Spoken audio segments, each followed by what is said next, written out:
আসসালামু আলাইকুম। প্রত্যাশা একাডেমির পক্ষ থেকে স্বাগত জানাচ্ছি। বরাবরের মতনই আমি আব্দুর রহমান।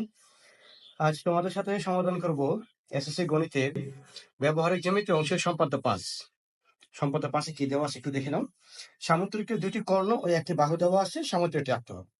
এখন সাধারণত পরীক্ষার মধ্যে এই বাহুগুলা কি থাকবে, একটা নির্দিষ্ট পরিমাণ দেওয়া থাকবে। আমরা একটু ধরে নিলাম এর জন্য বাহু ৪ সেন্টিমিটার, ২টি কর্ণ ৫ ও ৭ সেন্টিমিটার। একটা বাহু ৪ সেন্টিমিটার এবং ২টি কর্ণ হচ্ছে কি ৫ এবং ৭ সেন্টিমিটার। চলো আমরা কি করি, এটা আঁকার চেষ্টা করি। এখন প্রথমে আমরা কি করি, একটা বাহু নিয়ে নিলাম। বাহু ৪ সেন্টিমিটার,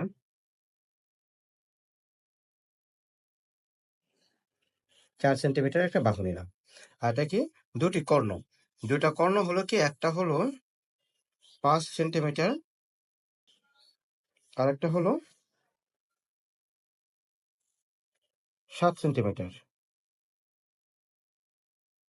৫ সেন্টিমিটারের দাগটা উঠে নেই, ৫ সেন্টিমিটার। আচ্ছা, আমরা কি করি যে প্রথমে কি করি, এগুলোর একটা নাম দিয়ে দিই। যে মনে করলাম বাহুটার নাম হলো কি সিজি একটা, আর সেটা কর্ণ হচ্ছে এ, আর একটা কর্ণের নাম দিলাম কি বি। এখন আমরা যে কোনো একটা, প্রথমে আমরা কি করি, এই বাহু দুটাকে কর্ণ দুটাকে সমদ্বিখণ্ডিত করে নিই। সম্পর্কে ৪ মধ্যে দেখছি সমদ্বিখণ্ডিত করার নিয়মটা হলো কি, অর্ধেকের থেকে বেশি ব্যাসার্ধ নিয়ে উপরে একটা বৃত্তচাপ, নিচে একটা বৃত্তচাপ, একই পরিমাপে বৃত্তচাপের একই পরিমাণ নিয়ে আবার উপরে একটা, নিচে একটা যোগ করে যাও।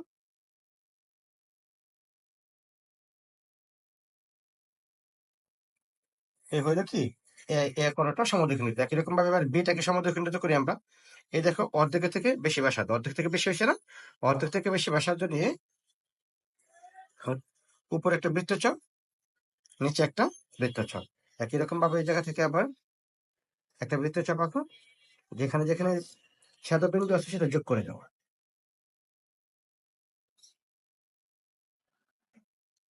এই যোগ করে দেওয়া। তাহলে এখন কি হলো, দেখো যে এ বাহুকে সমদ্বিখণ্ডিত করলাম, আমরা বি বাহুটা কি করলাম, সমদ্বিখণ্ডিত করলাম। আমরা এখন কি করি, ওই সমদ্বিটা কি এঁকে নিচ্ছি। যে কোনো একটা রশ্মি নেই,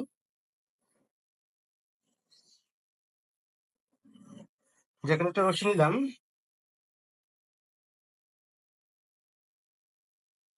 যে কোনো একটা রশ্মি নিই,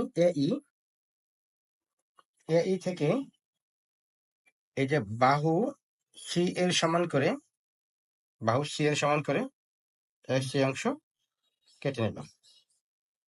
যে কোনো একটা সি আই নিলাম, এই থেকে বাহু সি এর সমান করে এ সি অথবা এ বি অংশ যাই বলো, এ বি অংশ কি করলাম, কেটে নিলাম। এটা হচ্ছে কার সমান করে, এই সি এর সমান করে। এখন দেখো যে এই যে কোনো একটা এ এবং বি কে কেন্দ্র করে, এ এবং বি কে কেন্দ্র করে, একই কেন্দ্র করে এ বাহু থেকে একটা বৃত্তচাপ আঁকলাম, এবং হাফ বি, যেটা হাফ বি কে কেন্দ্র করে এই বাহু থেকে আরেকটা বৃত্তচাপ আঁকা হয়। পূর্বের বৃত্তচাপটাকে একটু বড় করে দিয়ে নিই।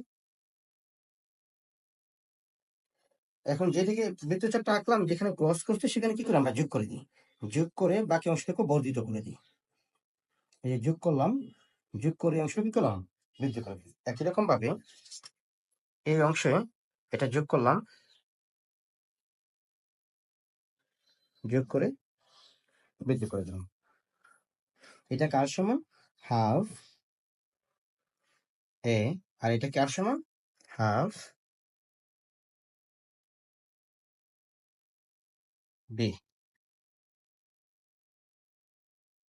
আচ্ছা, এখন তুমি দেখো যে একই রকম ভাবে ও বিন্দুতে মনে করলাম কি, তারা ছেদবিন্দু হলো কি ও। এখন এই যে ও এ এর সমান ব্যাসার্ধ নিয়ে উপরে অংশ কেটে নাও। আবার একই রকম ভাবে এই যে টু বি এর সমান ব্যাসার্ধ নিয়ে এই অংশটাকেও কেটে নাও উপর থেকে, এই দুটা যোগ করে দিই।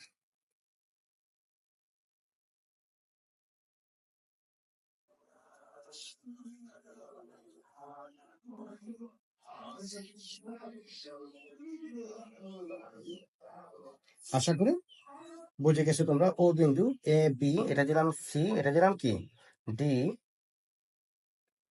তারপর আমরা ই এফ জি দিলাম। তোমাদের খুশি মতো একটা নাম দিত, সেই নামের মধ্যে কি করে বর্ণনা করতো। আর দেখো এটা এই পাশে বেঁকে গেছে, তোমরা যদি মনে করতো যে এই যে হাফ বি কে এই পাশে দিতে, হাফ এ কে ওই পাশে দিতে, তাহলে কি হতো, এই পাশে ডান পাশে কি হতো, বেঁকে যেত। একই জিনিস সাধারণত তোমাদের বইগুলোতে ডান পাশে দেওয়া, এটা এই পাশে দেখেছে, কোনো সমস্যা নেই।